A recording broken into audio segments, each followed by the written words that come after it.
एक ही लक्ष्य है कि राम जी को किसी भी प्रकार से प्रसन्न रखूं। ये भक्ति का सबसे उत्तम लक्षण है।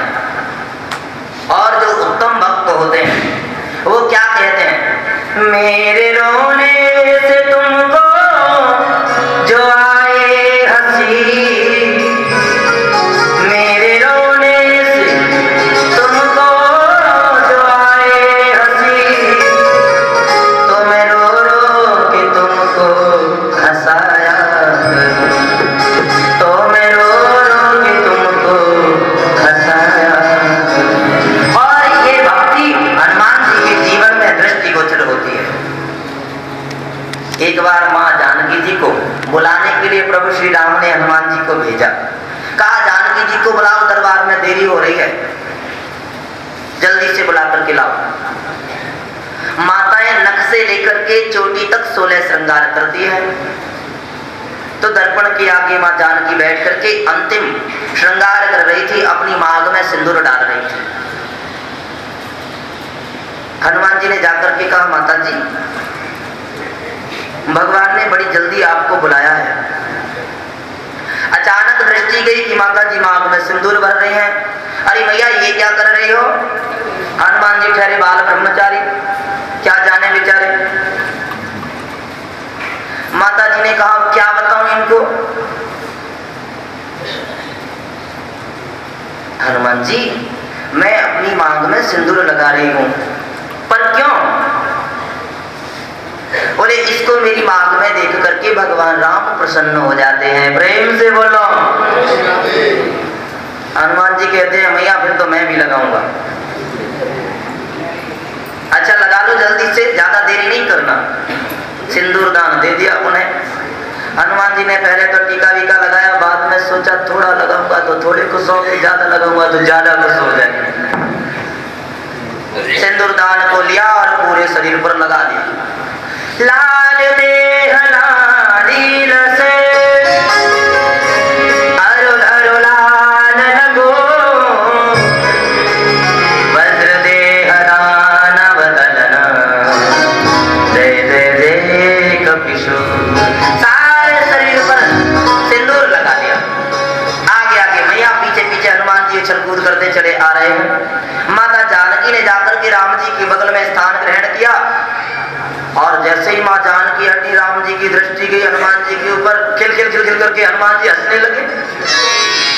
प्रभु श्री राम जी ने हनुमान जी को देखा तो राम जी खिल खिल खिल खिल करके बड़े तेज हंसने लगे, और राम जी को देख करके हनुमान जी और तेज हंसने लगे। बोले भगवान खुश हो रहे, आज तो बड़ा आनंद आ गया। और हनुमान जी को हंसता देख करके राम जी की खुशी का हंसी का ठिकाना नहीं रहा, और तेज हंसने लगे। हनुमान जी और तेज हंस रहे हैं। बोले आज तो साक्षात भगवान प्रसन्न हो गए। अचानक राम जी कहते हैं, अरे हनुमान जी आप क्यों हंस रहे हो? बोले आप हंस रहे हो इसलिए मैं हंस रहा हूं। अरे मैं तो तुम्हारे इस रूप को देख करके हंस रहा हूं। ये सब क्या है? महाराज क्या है, आपको दिखाई नहीं देता? सिंदूर है, पर क्यों क्यों लगा रखा है? बोले मैया सीता अपनी मांग में सिंदूर लगा रही थी। मैंने पूछा मैया ये क्या कर रही हो? तो मैया ने कहा सिंदूर डाल रही हूँ। मैंने पूछा क्यों लगा रही हो? तो मैया ने कहा इसको देख करके भगवान खुश हो जाते हैं। तो मैंने सोची मैं भी लगा लूं, जिससे भगवान मेरे ऊपर भी खुश हो जाए। अच्छा तो जानकी जी ने तो थोड़ा सा लगाया है, तुमने इतना सारा क्यों लगा लिया? बोले महाराज पहले मैंने भी थोड़ा लगाया था, लेकिन बाद में सोचा थोड़ा लगाऊंगा तो भगवान थोड़े खुश होंगे, ज्यादा लगा लूंगा तो ज्यादा ही खुश हो जाएंगे, इसलिए मैंने ज्यादा लगा। ऐसे हनुमान जी महाराज। हनुमान जी 24 घंटे राम जी की सेवा में रहते, कभी साथी नहीं छोड़ते। माँ जानकी जी ने, लखन लाल ने, भरत शत्रुघ्न ने वशिष्ठ जी को कहा गुरुदेव हनुमान जी को कैसे भी निकालो। ये राम जी का कक्ष छोड़ते ही नहीं।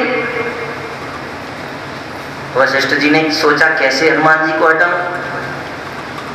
तो कहा हनुमान जी तुम राम जी के कक्ष के बाहर जो कंगूरा है ना, आला जैसा, उसमें बैठ जाओ और उसमें बैठ करके ये देखना राम जी को जब भी जमाई आवे तो तुम चुटकी बजाइयो।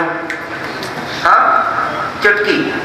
महाराज बात से कहा होगा, बोले चुटकी बजाने से जमाई के समय चुटकी बजाने से उम्र बढ़ जाती है, तो राम जी की उम्र बढ़ जाएगी, आयु लंबी हो जाएगी। ठीक है महाराज, जैसी गुरु जी की आज्ञा। जाकर के दरवाजे पर कमूरे पर बैठे। अब तो जमाई आवे या ना आवे, चुटकी शुरू, अखंड चुटकी चल रही है। आज क्या हुआ, राम जी को जमाई आई, हनुमान जी चुटकी बजा रहे हैं, श्री राम जय राम जय जय राम, श्री राम जय राम जय जय राम, श्री राम जय राम जय जय राम, श्री राम जय राम जय जय राम, राजा राम राम राम राजा राम राम राम, राजा राम राम राम राजा राम राम राम, राजा राम राम राम राजा राम राम राम, राजा राम राम राम राजा राम राम राम, श्री राम जय राम जय जय राम, श्री राम जय राम जय जय राम। बैठे बैठे दोनों हाथों से चुटकी चल रही है। राम जी को जमाई आई तो मुंह खुला रह गया, आंखें खुली हैं, श्वास बंद। माँ जानकी जी पैर दबा रही थी, देखा भगवान जी कहाँ चले गए, हाथ हिला करके देखा, कोई प्रतिक्रिया नहीं। दौड़ी दौड़ी लखन लाल को बुलाया, लखन लाल ने देखा, हिलाया डुलाया, कोई प्रतिक्रिया नहीं हुई। मंत्री को तुरंत भेजा गुरुदेव वशिष्ठ जी के पास में। वशिष्ठ जी महाराज ने देखा, समझ गए जरूर हनुमान जी की करामात। प्रेम से बोलो, कहा हनुमान जी को ढूंढो, कहाँ है। अब पता चला कि हनुमान जी कमूरी पर बैठे हुए, श्री राम जय राम जय जय राम, श्री राम जय राम जय जय राम, बोलो श्री राम जय राम जय जय राम, श्री राम जय राम जय जय राम, श्री राम जय राम जय जय राम, बोलो श्री राम जय राम जय जय राम। चुटकी चल रही है, दौड़ कर जाकर के कहा, हनुमान जी चुटकी बंद करो। जैसे ही हनुमान जी ने चुटकी बंद की, भगवान की श्वास का आवागमन प्रारंभ हो गया। बोले हनुमान जी महाराज की जय। ऐसे हनुमान जी महाराज, जब भगवान प्रभु श्री राम अपनी लीलाओं को पूर्ण करके इस धराधाम से जाने लगे, तो सभी अयोध्यावासी भगवान के साथ जाने लगे। महाराज मैं भी चलूंगा आपके साथ, मैं भी चलूंगा। हनुमान जी कहते मैं भी जाऊंगा। भगवान कहते तुम नहीं जाओगे। बोले क्यों? बोले अगर तुम चले जाओगे तो संसार में मेरे भक्तों की रक्षा कौन करेगा। हनुमान जी महाराज की आंखों से झरझर करके आंसू बहने लगे। कहते हैं महाराज आपको छोड़ करके मैं कैसे रहूंगा, लेकिन तुम्हें मेरे भक्तों की रक्षा करने के लिए संसार में रहना ही पड़ेगा। तो वाल्मीकि रामायण में हनुमान जी महाराज ने गदगद कंठ से प्रभु श्री राम को कहा, भगवान आपकी आज्ञा का पालन करना तो मेरा सबसे बड़ा धर्म है, लेकिन यावत तव कथा लोके विचरिष्यति पावनी तावत स्थास्यामि मेदिन्यां तवाज्ञाम् अनुपालयन्। महाराज जब तक संसार में तुम्हारी राम कथा अविरल रूप से बहती रहेगी, जब तक संसार में तुम्हारी राम कथा होती रहेगी, तब तक मैं तुम्हारी कथा के सारे संसार में रहूंगा। जिस दिन कथा चली जाएगी मैं भी तुम्हारे पास आ जाऊंगा। बोले हनुमान जी महाराज आज भी जहाँ कथा होती है हनुमान जी वहां विराजमान है। ये हनुमान जी का बड़ा सुंदर चरित्र है। उधर तीनों माताओं ने चरु को ग्रहण किया और तीनों माताएं गर्भवती हैं। गोस्वामी तुलसीदास जी कहते हैं जा दिन थे हरि, जा दिन थे हरि घर में आए, जा दिन थे हरि घर में आए, जा दिन थे हरि घर में आए, जा दिन थे हरि घर में आए, नित नव मंगल मोद बधाए,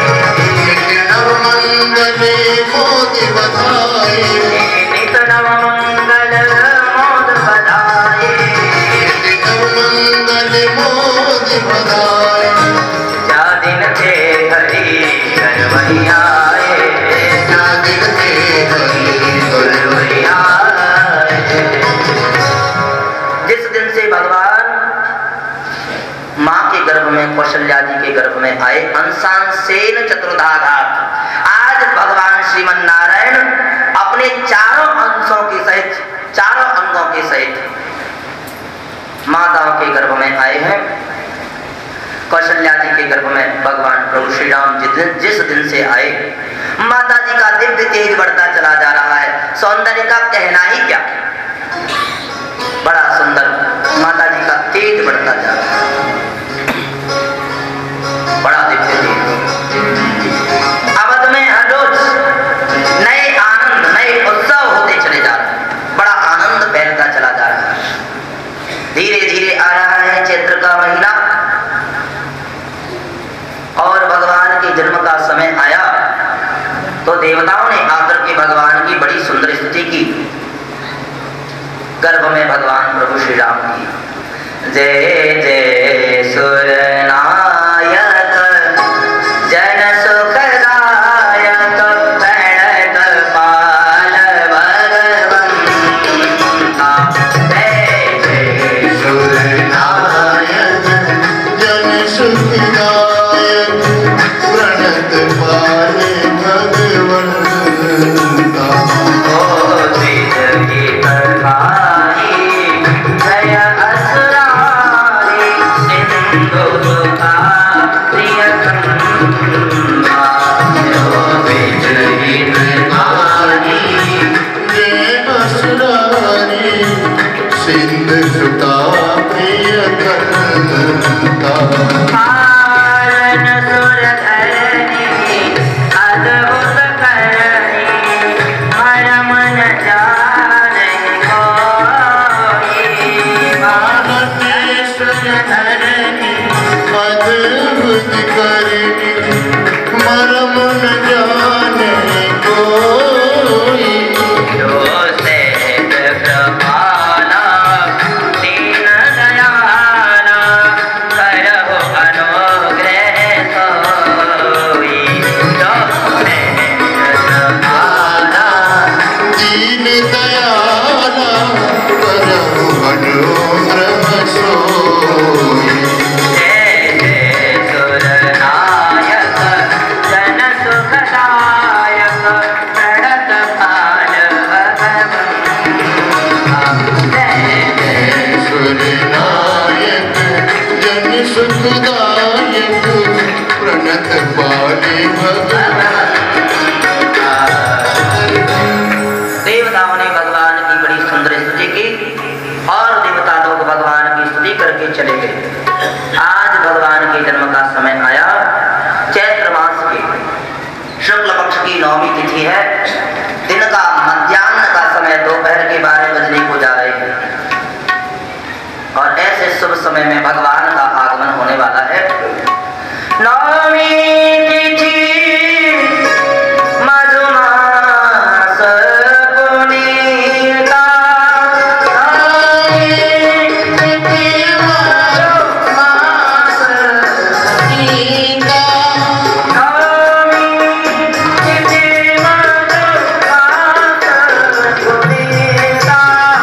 नौमी तिथि मधुमास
गुरुदेव के चरणों में नमन करते हुए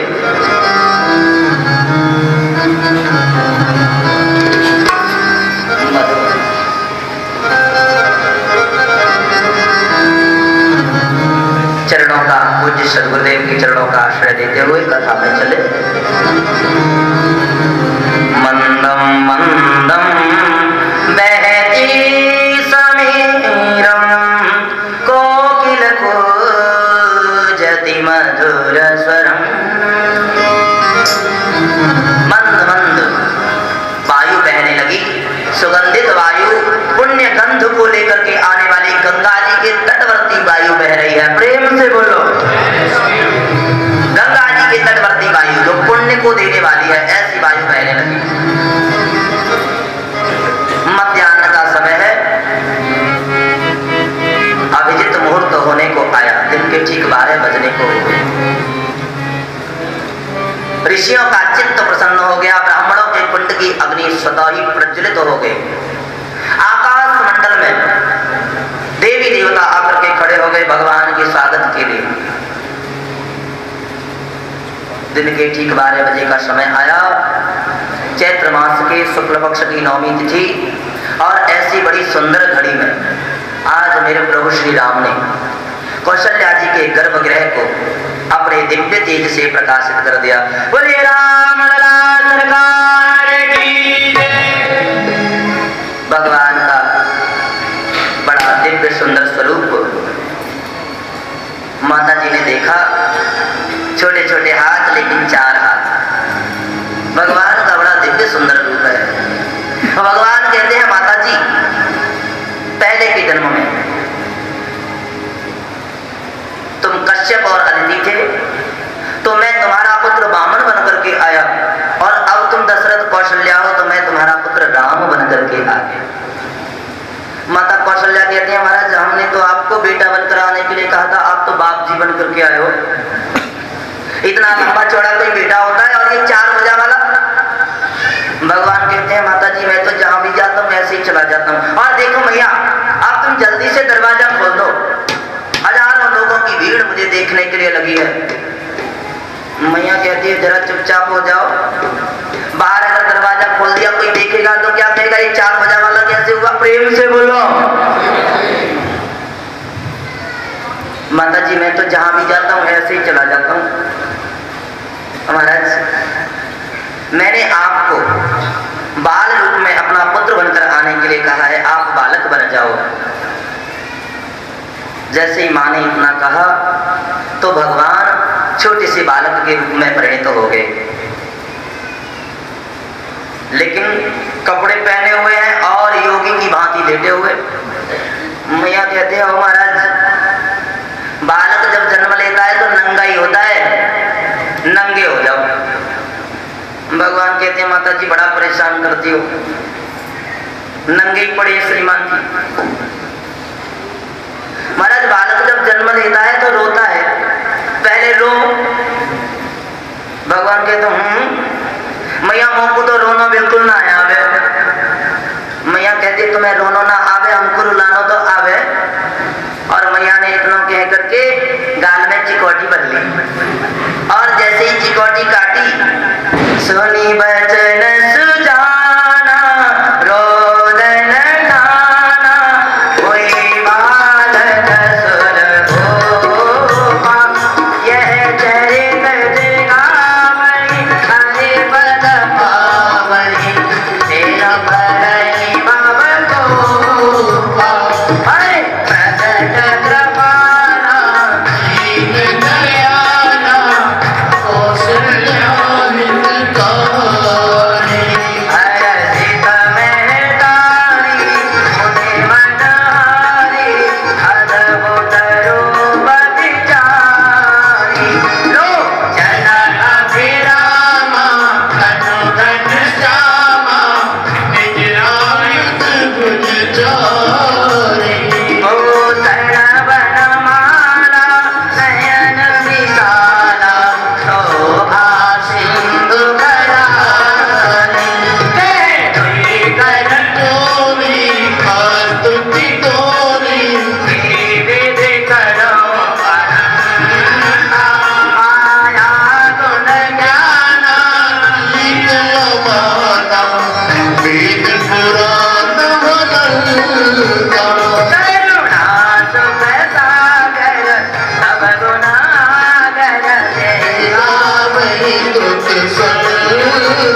विध की न चाहे कहीं लगा हुआ ये बात बुझाई। इस प्रकार सुत प्रेम नहीं आपने बोली तो मत डोली सजौता जैसे सुनीला प्रियसीला सुख परम अनूपा। विप्रधेनु सुर संतहित लीन मनुज अवतार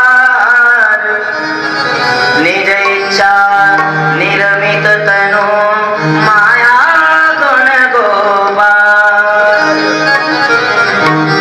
आज जैसे ही भगवान ने रुदन करना प्रारंभ किया, मैया ने अपने कक्ष का दरवाजा खोला, दासी को भेज दिया। एक दासी दौड़ती हुई दशरथ जी महाराज के पास में आई।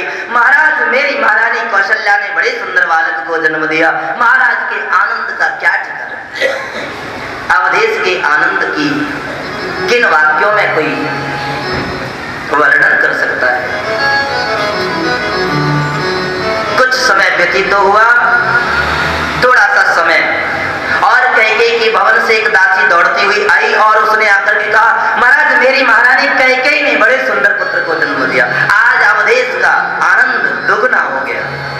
तीसरी दासी सुमित्रा के भवन से दौड़ी दौड़ी गई और उसने कहा, महाराज, मेरी महारानी ने दो दो बड़े सुंदर सुकुमार पुत्रों को जन्म दिया।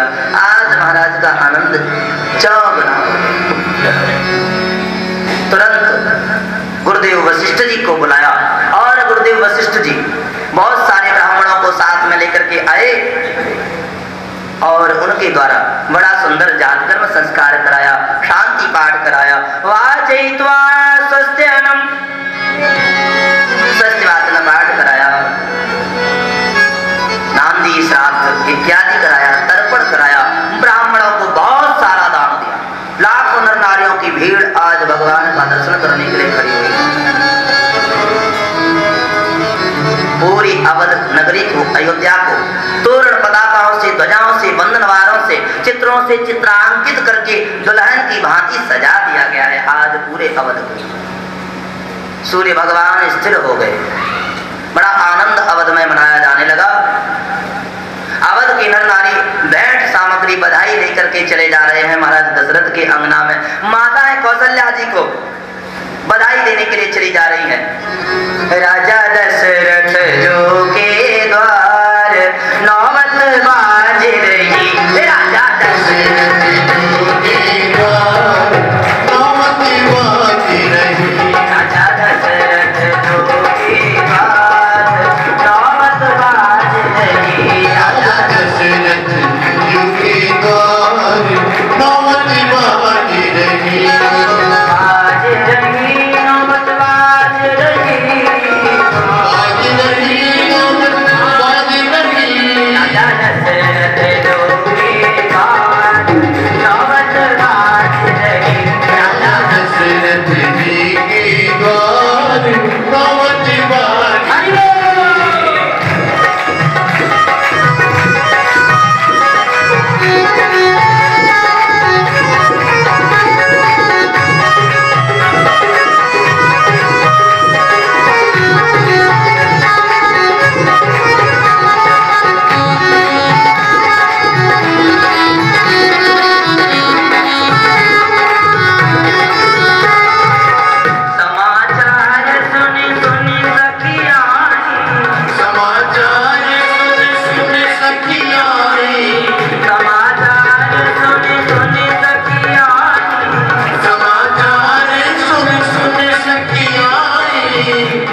दिवस भार दिवस पुनि मरम न जानो कोई।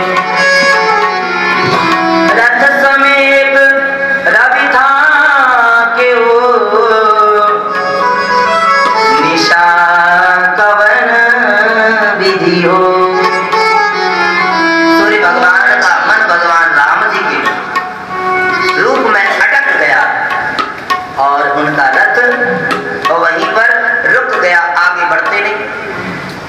6 महीने का दिन हो गया। आज रोते रोते चंद्रदेव भगवान की शरण में आए। महाराज, एक तो आपने सूर्यवंश में अवतार लिया, वो भी दिन के 12 बजे। अब ये आगे बढ़ते नहीं। श्रीमान जी, मुझे आपका दर्शन कैसे हो? मैं आपके बाल रूप का आनंद नहीं ले पाया। महाराज, मेरे मन को शांति नहीं है। आपने सूर्यवंश में अवतार लिया, मुझे आपका बाकी झांकी का दर्शन भी नहीं हो पाया। तो भगवान राम कहते हैं, क्यों चिंता करते हो? अभी सूर्यवंश में लिया है दिन के 12 बजे, और अब की बार आऊंगा तो रात के 12 बजे ले लूंगा। प्रेम से बोलो। महाराज, तब तक मुझे शांति कैसे होगी? बोले, मैं अपने नाम के आगे तुम्हारा नाम जोड़ लूंगा।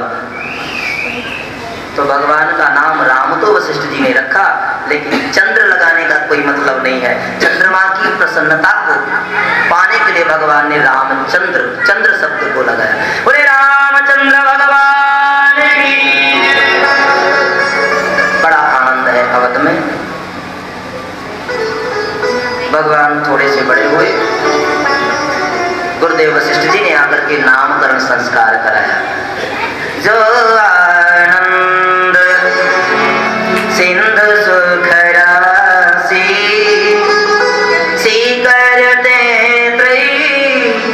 लोक सुबासी सो सुख राम राम असनाम सो सुख राम राम असनामा अखिल लोकनायक विश्राम अखिल लोकनायक विश्राम।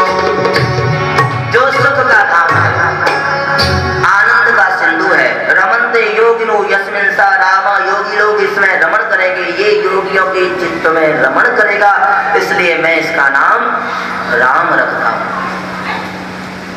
विश्व का भरण पोषण करने वाला ये कई किशोर है, इसलिए मैं इसका नाम भरत रखता हूँ। और जिसके सुमिरन करने मात्र से, नाम का स्मरण करने मात्र से शत्रुओं का विनाश हो जाए, ऐसे सुमित्रानंदन का नाम मैं शत्रुघ्न रखता हूँ। अब यहाँ शत्रुघ्न का नाम पहले क्यों ले लिया? लखनलाल बड़े हैं सुमित्रा के, लेकिन नामकरण शत्रुघ्न लाल का हुआ। वो ऐसे हुआ कि दोनों पुत्रों को लेकर के बैठी तो दोनों परेशान करने लगे सुमित्रा जी को। तो सुमित्रा जी ने क्या किया? कैकेयी जी को कहा, बहना एक को तू ले ले। प्रेम से बोलो। तो कैकेयी जी ने शत्रुघ्न लाल को ले लिया। तो उसी क्रम में राम जी का नामकरण हुआ, भरत जी का हुआ। भरत के बगल में ही शत्रुघ्न लाल बैठे थे कैकेयी की गोद में, इसलिए वशिष्ठ जी ने पहले उनका नामकरण कर दिया और बाद में लखन लाल का नामकरण किया। लक्षण राम सुराम प्रिय सकल जगत आधार, गुरु वशिष्ठ ते राखिया लक्ष्मण नाम उदार। जो लक्षणों का धाम है, राम के जो प्रिय है, सकल जगत का आधार, जो साक्षात शेष है। जगत का आधार है पृथ्वी, और पृथ्वी को धारण करने वाले हैं शेष। तो सकल जगत के जो आधार शेष भगवान का जो अवतार है, इनका नाम मैं लक्ष्मण रखता हूँ। बड़ा सुंदर नामकरण संस्कार हुआ। वशिष्ठ जी को बहुत सारी दक्षिणा प्रदान की। धीरे धीरे प्रभु श्री राम बड़े हुए हैं, घुटनों के बल चलने लगे। भगवान शिव को पता चला तो भगवान शिव एक बार मदारी बन करके आए। हनुमान जी महाराज को नाच नचाने के लिए मदारी बन करके आए, राम जी का दर्शन करने के लिए। हमारे संत महापुरुष गाया करते हैं, आज अयोध्या की गलियों में नाचे जोगी मत वाला, अलख निरंजन खड़ा पुकारे देखूंगा तेरा लाला।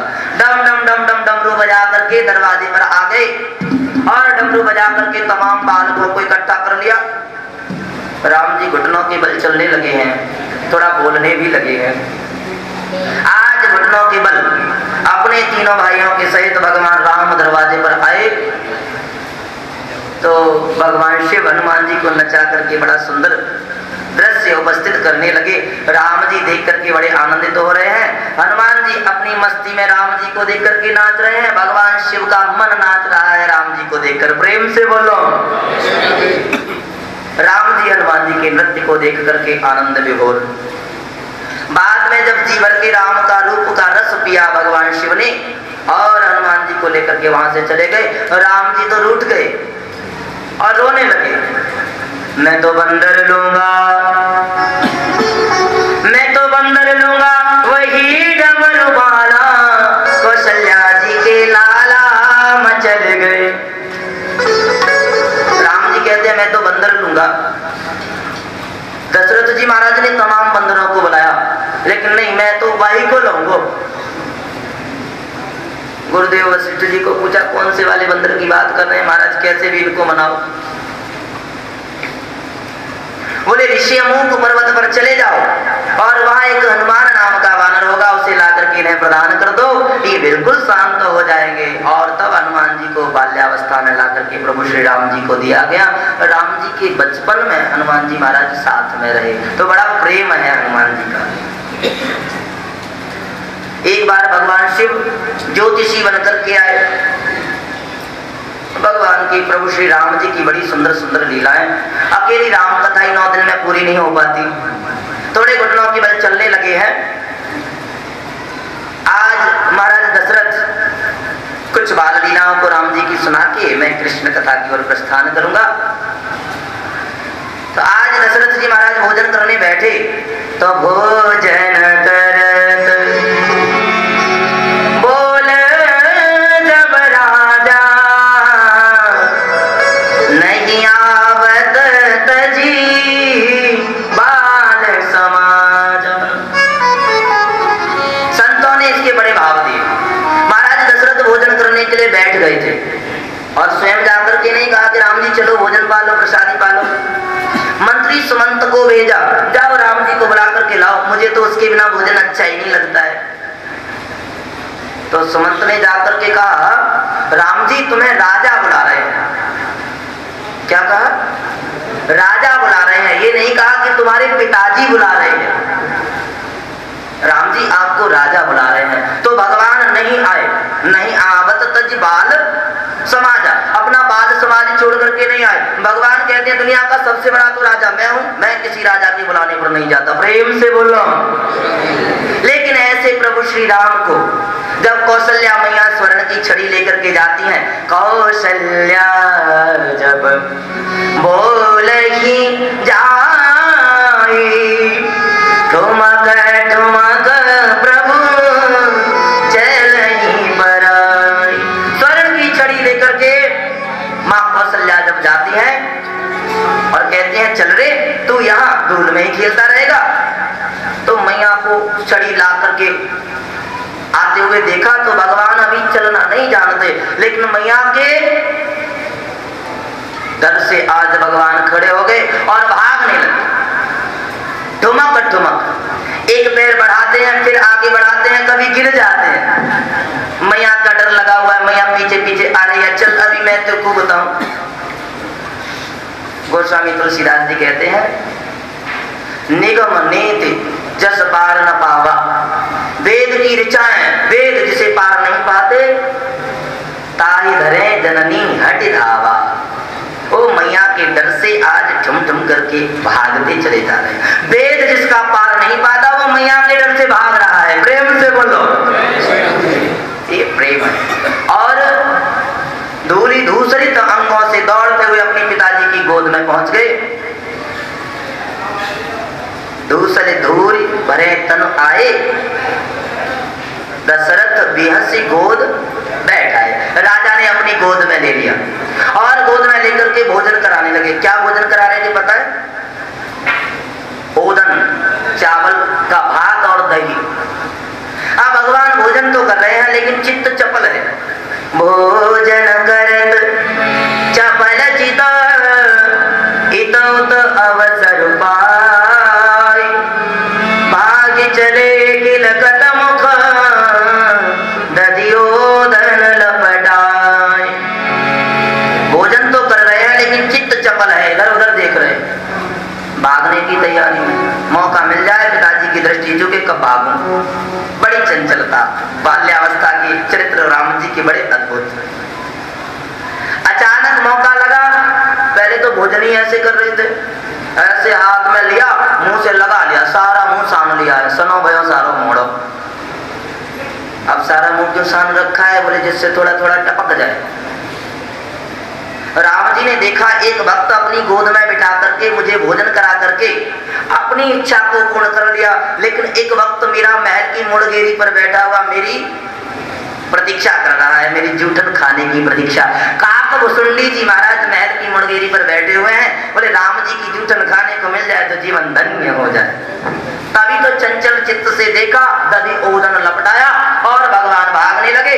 एक एक ओदन का बिंदु, एक कण जमीन पर गिरता जा रहा है।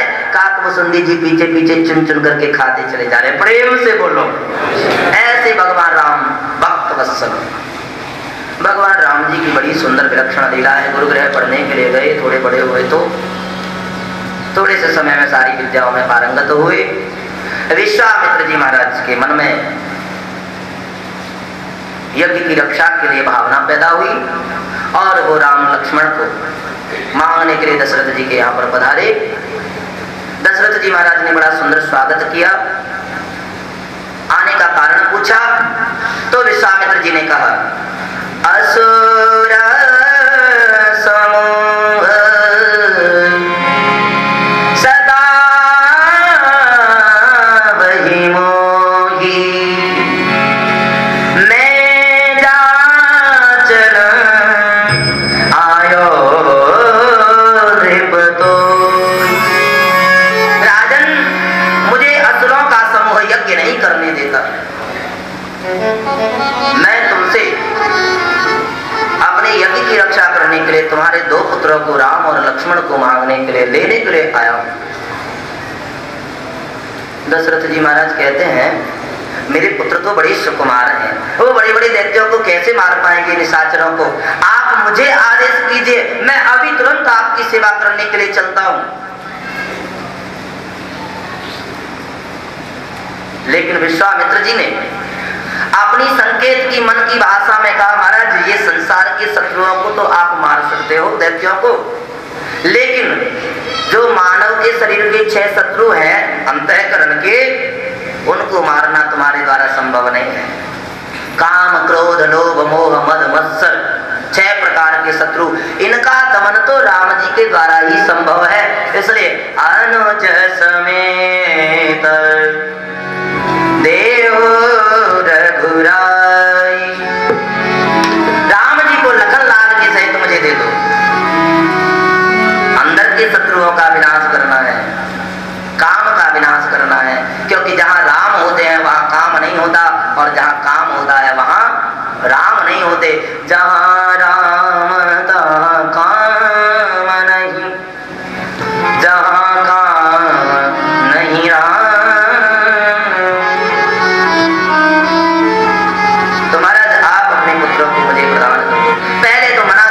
गुरुदेव वशिष्ठ जी के कहने पर साथ में भेज दिया।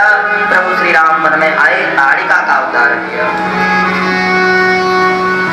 बहुत से लोग यहाँ पर थोड़ा तर्क करते हैं कि भगवान ने ताड़िका जैसी स्त्री को क्यों मारा, ताड़िका राक्षसी थी।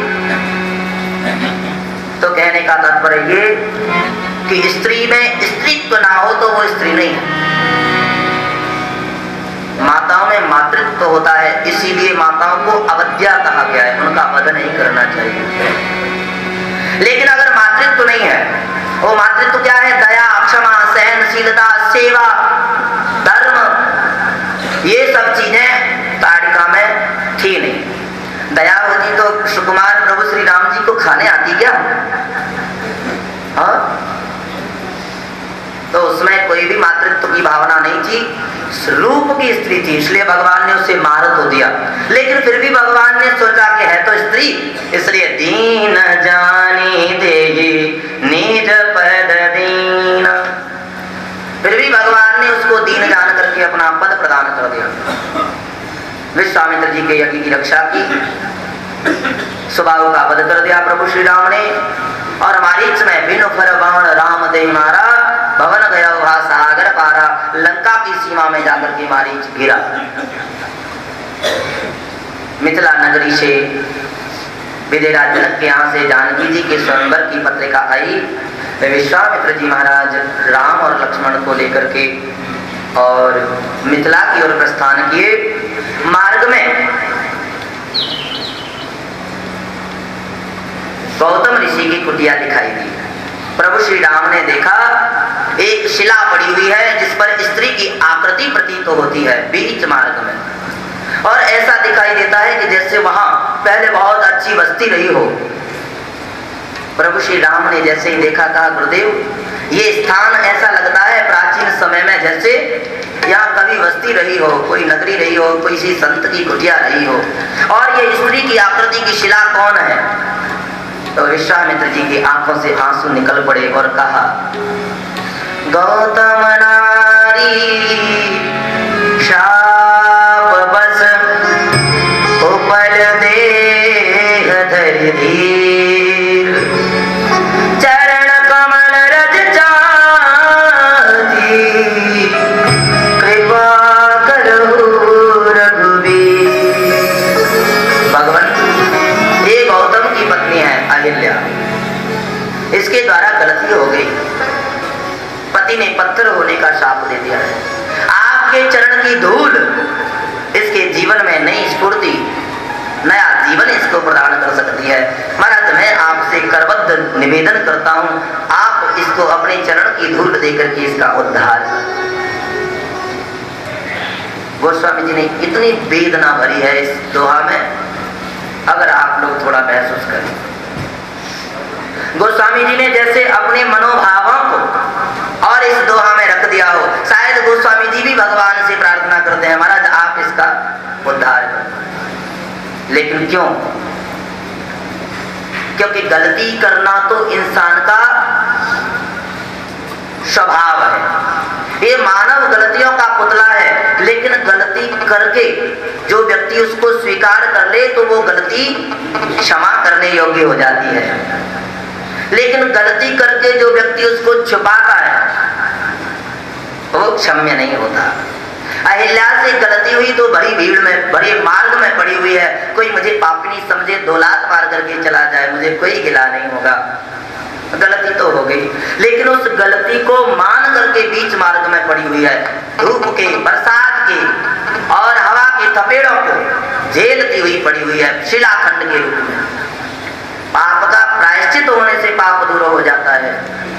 माताओं सज्जनों, पाप को जितना छिपाओगे उतना बढ़ेगा, इसलिए पापों को बताना चाहिए। पुण्यों को जितना बताओगे उतना घटेगा। तो पुण्य बढ़ने चाहिए और पाप घटने चाहिए। हम लोग जो पुण्य करते हैं वो तो बकने लग जाते हैं। मैं अभी महाराज जी वहाँ बद्रिका आश्रम भी गया, वहां भी मैंने आश्रम में ये गौ सेवा की और ये सारी व्यवस्थाएं की। पुण्य तो बताने लग जाते हैं लेकिन पाप बताते नहीं है। पाप को बताना चाहिए और पुण्य को छिपाना चाहिए।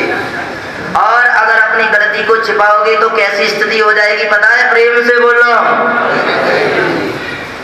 अपनी गलती छिपानी नहीं चाहिए। एक बंद कमरे में संगीत के सामान रखे थे, ढोलक रखी थी, बंसी रखी, सितार रखा। एक 4-5 वर्ष के बालक ने कक्ष को खोला, अंदर कक्ष में गया, सितार की तार को छेड़ दिया। ढोलक रखी थी, ढोलक में थप्पड़ जमा दिया और ढोलक में थप्पड़ जमाने के बाद बंसी को उठाकर ओठों से लगा करके बड़े भाव से बजाने लगा। उधर से बंसी को रखा, ढोलक में फिर थप्पड़ मारा, सितार की तार को छेड़ दिया, बाहर हो गया, दरवाजा लगा। और ढोलक ने बंसी को कहा, क्या कहा पता? अरे बहना, मैंने कौन सा पाप किया है कि जो भी आता है मुझ में थप्पड़ मारता चला आता है? मैंने कौन सा पाप किया है कि जो भी आता है बजाता ही चला आता है, थप्पड़ ही मारता चला आता है? और तुमने कौन सा पुण्य किया है जो भी आता है ओठों से लगा करके कितना प्रेम करता है? प्रेम से बोलो। तो बंसी ने कहा, अरे बहना, मेरे अंदर क्या कमियां हैं और क्या खामियां हैं, खामियां और क्या खूबियां हैं, वो सब मैंने अपने 9 छिद्रों के द्वारा संसार के लोगों की नजर के सामने रख दिया है, खोल करके। 9 छिद्रों के द्वारा मैंने अपनी अच्छाई बुराइयों को संसार के लोगों की दृष्टि में रख दिया है। और तुम्हारे अंदर ढोल के भीतर जो पोल है ना, तुम्हारे अंदर जो पोल है, जो कमी है, उसको तुमने चमड़े से ढक रखा है, इसलिए तुम्हारी पिटाई होती है और लोग मुझे, हाँ आप लोग बोलते नहीं हो, मुझे प्रेम करते हैं। तुम्हारी पिटाई तुम्हारी गलती को छिपाने के कारण होती है। आप लोग गलती छिपाओगे तो क्या होगा? बोलो आके बिहारी लाल की। कमियों को छिपाना नहीं चाहिए, पाप अगर हो जाए तो उसको बताना चाहिए जिससे घट जाए। आज भगवान ने सोचा, मैं तो क्षत्रिय हूँ, ब्राह्मण पत्नी को पैर की धूल कैसे दूं? लेकिन आज भगवान ने उसके उद्धार करने के लिए अपने पैर को स्पर्श कराया। पैर सत पद पावन शोकन सावन प्रगट भई तप पुंज सही। भगवान के पैर का स्पर्श होते ही एकदम दिव्य रूप हो गया। भगवान के आगे खड़ी हो गई युगल नयन जलधार बही। दोनों नेत्रों से झरझर करके अश्रुओं की धारा बहने लगी। भगवान की कृतज्ञता को अपनी वाणी के द्वारा व्यक्त करना चाहती है, लेकिन कंठ एकदम गदगद हो गया, मुंह से वाक्य नहीं निकलता। किन शब्दों में भगवान मैं आपका शुक्रिया अदा करूं? भगवान की बार बार स्तुति प्रार्थना करके कई पति लोग आनंद भरी अपने पति के लोक को चली गई।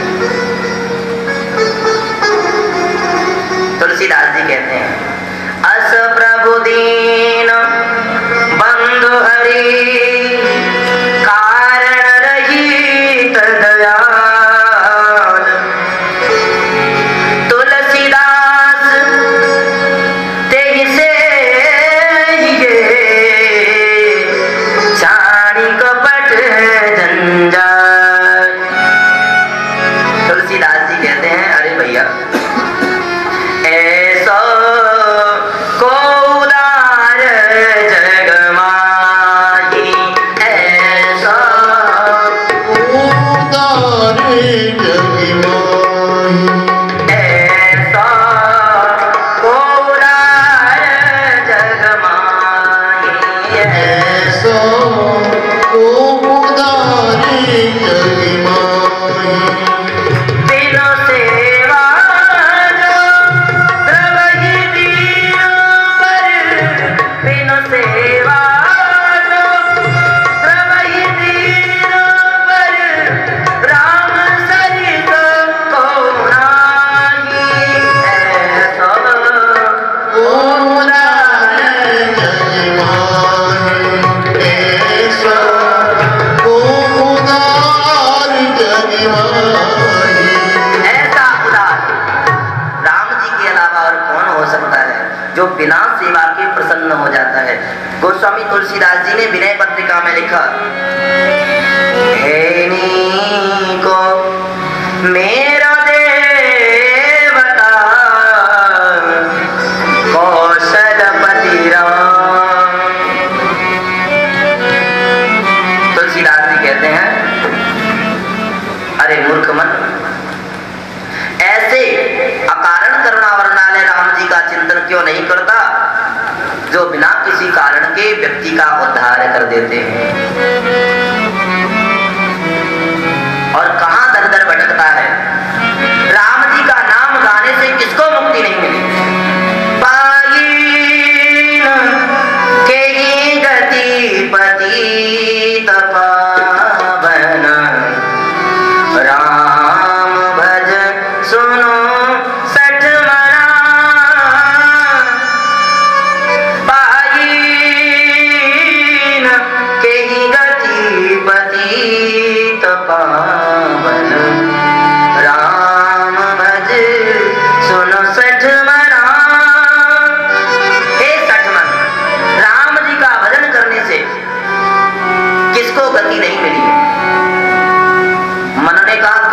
मुक्ति मिल गई। राम का नाम गाने से किसका उद्धार हुआ? तो दूसरी पंक्ति में कहा, गड़ी का अजा में लगी धब्याद गजादी बहुतारे घना पाइन के ही गति पतित पावन राम भज सुनो सठ मना पाइन। अरे एक को बताऊं, गड़ी का राम जी का नाम तोता से कहलवाया, बोल सुबह राम राम थारी मीठी बानी रे, बोल सुबह राम राम थारी मीठी बानी रे, थारी मीठी बानी बानी, थारी मीठी बानी बानी, बोल सुबह राम राम थारी मीठी बानी रे, बोल सुबह राम नाम थारी मीठी बानी रे। तो राम राम कहलवा करके सुबह को हटा करके गड़ी का तर गई। अजामिल ने अपने बेटा का नाम नारायण गाया और वो तर गया। गीत गजराज, गीत गजराज और कितने बताओ। मन ने कहा महाराज भगवान का नाम जपने से तर जाते हैं, लेकिन नाम जपने का कोई नियम भी है क्या? तो तुलसीदास जी ने लिखा, ताई भजहु मन तजे कुटिलाई, ताई भजहु मन तजे कुटिलाई, राम भजे गति केहि नहीं पाई, राम भजे गति केहि नहीं पाई। मन की कुटिलता छोड़ करके उसका भजन करो तो भगवान मिल जाएंगे, क्योंकि निर्मल मन जन सो मोहि बाबा, मोहि कपट छल छेदन भाव। तो भगवान का भजन करने से हर प्राणी का उद्धार हो जाता है। तुलसीदास देह से ये छाण कपट जंजाल, कपट और जग के जाल छोड़ करके उनका चिंतन करो। जिन चरणों ने अहिल्या का उद्धार कर दिया, तुम भी अगर उनका चिंतन करोगे तो तुम्हारा भी उद्धार हो। भगवान अहिल्या का उद्धार करके ब्राह्मण पत्नी को पैर लगाने के पाप को धोने के लिए गए जहां जग पावनी गंगा, गंगा जी जाकर के अपने पाप को धोए और उसके बाद में मिथिला नगरी में भगवान ने प्रवेश किया। मिथिला में भगवान का पुष्प वाटिका में बड़ा सुंदर निवास। रामचरितमानस में 3 वाटिकाएं हैं। कितनी वाटिकाएं हैं? 3। एक पुष्प वाटिका है और एक वानरराज सुग्रीव की वाटिका और तीसरी है लंका की अशोक वाटिका। बड़े सुंदर सुंदर विषय, ये वाटिकाएं बड़ी सुंदर है।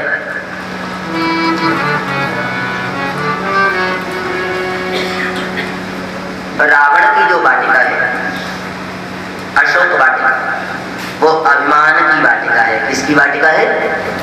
अभिमान। और हनुमान का अर्थ क्या होता है? उसको हनुमान जी ने उजाड़ा। किसने उजाड़ा? हम तुम मानम यश स हनुमाना, जो जीवों के मान को अभिमान को हर ले, उनका नाम क्या है? अरे बोलते नहीं हो आप लोग, अरे थोड़ा तेज से बोलो पीछे तक। हम तुम मानम यश स हनुमाना, जो जीवों के मान को अभिमान को दूर कर देते हैं वो है हनुमान। हनुमान जी के मंदिर में कभी अभिमान लेकर के नहीं जाना, ना तो ऐसी गदा पड़ेगी सारा मान गल प्रेम से बोलो। तो हनुमान जी ने उसको उजाड़ा, वो अभिमान की वाटिका है। और ये सुग्रीव की जो वाटिका थी, इसको भी वानर भालुओं ने कब उजाड़ा? जब लंका पर विजय करके आए तो आनंद में उजाड़ा। ये भोग की वाटिका है। किसकी वाटिका है? भोग की वाटिका। और ये पुष्प वाटिका काहे की वाटिका है? ज्ञान की वाटिका। प्रेम से बोलो, ये ज्ञान की वाटिका है। ज्ञान, भोग और अभिमान, तीन वाटिका है। यहाँ ज्ञान की वाटिका में भगवान का विश्राम है। नगर के नर नारी कैसे थे? ज्ञान की वाटिका जहाँ हो, नगर के नर नारी कैसे हो? पुर नर नारी सुभग सुचि संता, धर्मशील ज्ञानी गुणवंता। नगर के नर नारी कैसे हैं? शुभम गमयती सुभग, जो हमेशा अच्छे कार्य ही करते हैं, शुचि हैं, पवित्र हैं, स्वभाव से संत हैं, धर्मशील हैं। एक होता है धर्म भीरु और एक होता है धर्मशील। एक तो व्यक्ति भय से धर्म करता है। आज मंगलवार का दिन है, हनुमान जी का प्रसाद बोला था नहीं चढ़ाऊंगा तो हनुमान जी गुस्सा हो जाएंगे। प्रेम से बोलो। तो वो धर्म भीरु होता है, भय से धर्म करते हैं। लेकिन एक होते हैं धर्मशील, जिनके जीवन में धर्म भरा ही पड़ा है, उनको धर्म करना ही करना, उनकी तो आदत है। जैसे आप लोगों को चाय की आदत है, किसी को तंबाकू खाने की आदत है, किसी को धूम्रपान करने की आदत है, वैसे ही जिसकी आदत में समाया हुआ है भगवान नाम। आदत आदत आदत है, जिसको पड़ी जिसकी आदत है। हम पर श्री जी ने की है कृपा, राधे कहने की आदत है। भगवान के नाम की भी आदत डाल लीजिए। और अगर ऐसी आपकी भगवान के नाम की आदत होगी, आपका स्वभाव धर्मशील होगा, ज्ञान की वाटिका होगी आपके हृदय रूपी ज्ञान की वाटिका, तो भगवान स्वयं चल करके उसमें आएंगे। ज्ञान की वाटिका में भक्ति रूपी माँ जानकी जी है। प्रेम से बोलो। ज्ञान की वाटिका में माँ जानकी है भक्ति, और ज्ञान की वाटिका में माँ भक्ति का प्रादुर्भाव हो जाए तो भगवान अपने पैरों चल करके आते हैं, अपने आप चल करके आते हैं। ऐसा बड़ा सुंदर भगवान का पुष्प वाटिका का बहुत अच्छा प्रसंग है। माँ जानकी के साथ प्रभु श्री राम का विवाह संस्कार हुआ। चार भाइयों के विवाह हुए। भरत जी का विवाह मांडवी के साथ, शत्रुघ्न का श्रुतकीर्ति के साथ और लखनलाल का उर्मिला जी के साथ बड़े आनंद के साथ में भगवान अवध में लौट करके आए। बहुत सारे प्रसंग हैं रामचरितमानस के। राम को राजा बनाना चाहते थे, मंथरा ने कैकेयी को भड़काया। राम जी को लखनलाल के जानकी जी के सहित वनवास हुआ। केवट का बड़ा सुंदर प्रसंग। और केवट के बाद में भीलराज को से मित्रता भगवान प्रभु श्री राम की, प्रभु श्री राम का भरद्वाज मुनि के आश्रम में प्रयागराज में आना, माँ जानकी का गंगा जी में स्नान करके अक्षय बटकी और बेनी माधव की पूजा करना और प्रार्थना करना। जिस दिन 14 वर्ष वनवास के पूरे हो जाएंगे, उस दिन लौट करके जब हम आएंगे तो तुम्हारी पुनः पूजा करेंगे।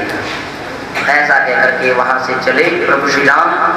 भरद्वाज मुनि के शिष्य उन्हें छोड़ करके, उन्हें लेकर के चित्रकूट में वाल्मीकि मुनि के पास पहुंचा दिए। भगवान ने वाल्मीकि जी को रहने के स्थान पूछे। 14 स्थान रामचरितमानस में वाल्मीकि जी ने बताए। भगवान चित्रकूट पर रहे। भरत जी महाराज सभी नगरवासियों को लेकर के आए। भरत मिलाप की बड़ी सुंदर कथा। बाद में भगवान की पादुकाओं को लेकर के भरत जी महाराज अयोध्या वापस न जाकर के नंदीग्राम में कुटिया बना करके राम जी की तरह से एक वनवासी के जैसा जीवन व्यतीत करने लगे। भरत का चरित्र बड़ा सुंदर भाग श्री रामचरितमानस में। भगवान वहां से आगे गए। दंडक वन के ऋषियों का भगवान ने उद्धार किया और फिर जाकर के पंचवटी पर भगवान विश्राम किए। शूर्पणखा आई, उसके नाक कान भगवान ने उड़ा दिए। तो खरदूषण और त्रिशरा का वध भगवान के द्वारा हुआ। मामा मारीच स्वर्ण का मृग बन करके आया। राम जी को बहलाया उसने और रावण संत का वेश करके आया। माँ जानकी का हरण हुआ।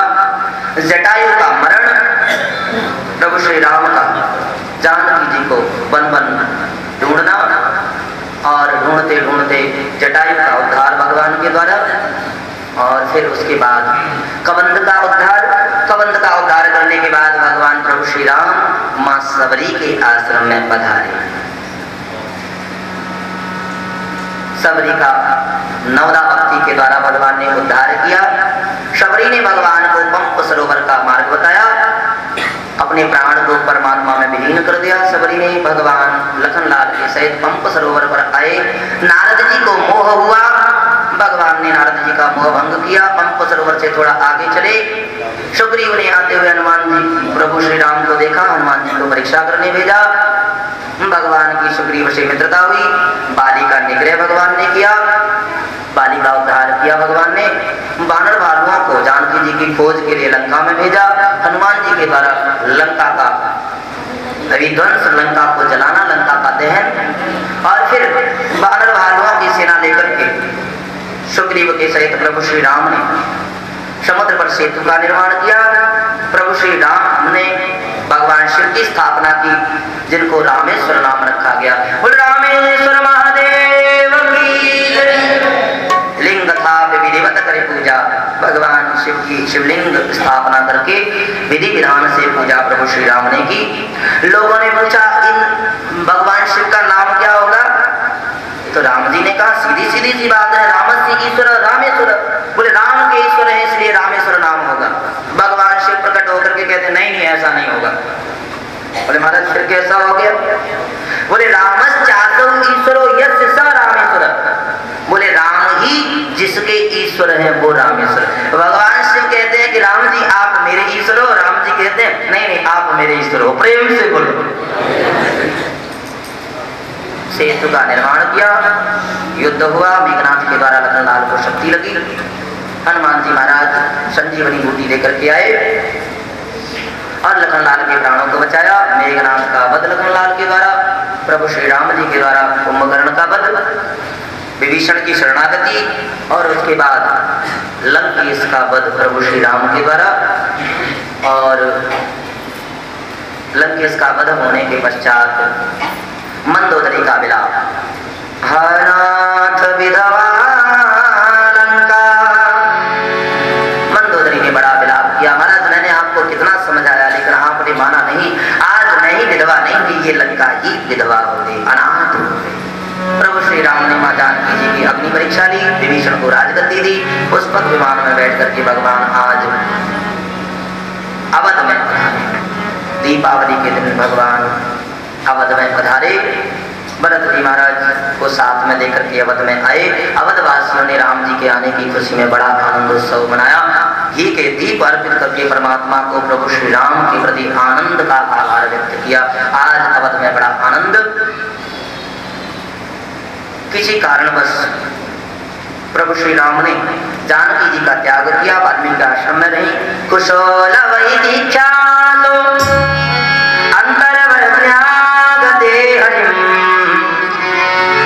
कुश और लव दो बेटा प्रभु श्री राम के यहाँ पैदा हुए। और अंगद चित्रकेतुश्च लक्ष्मणश्च आत्मजौ स्मृतौ। अंगद और चित्रकेतु लक्ष्मण जी के दो बेटा हुए। तक्ष और पुष्कर भरत जी महाराज के दो बेटा हुए, तक्ष और पुष्कर। सुबाहु और श्रुतसेन शत्रुघ्न के दो बेटा हुए। मां जानकी जी की पुनः परीक्षा लेना चाहते थे प्रभु श्री राम, तो मां जानकी जी जहां से प्रकट हुई थी भूमि से वही भूमि में समाविष्ट हो गई। काल की बातचीत हुई भगवान से, लखनलाल उसमें व्यवधान बन गए। तो लखनलाल का भगवान ने त्याग किया और लखनलाल शेष रूप धारण करके अपने धाम को चले गए। आज भगवान अपनी लीलाओं को पूर्ण करके जाने लगे। हनुमान जी महाराज को यहाँ अपने भक्तों की रक्षा के लिए छोड़ करके भगवान अपने स्वधाम को चले गए।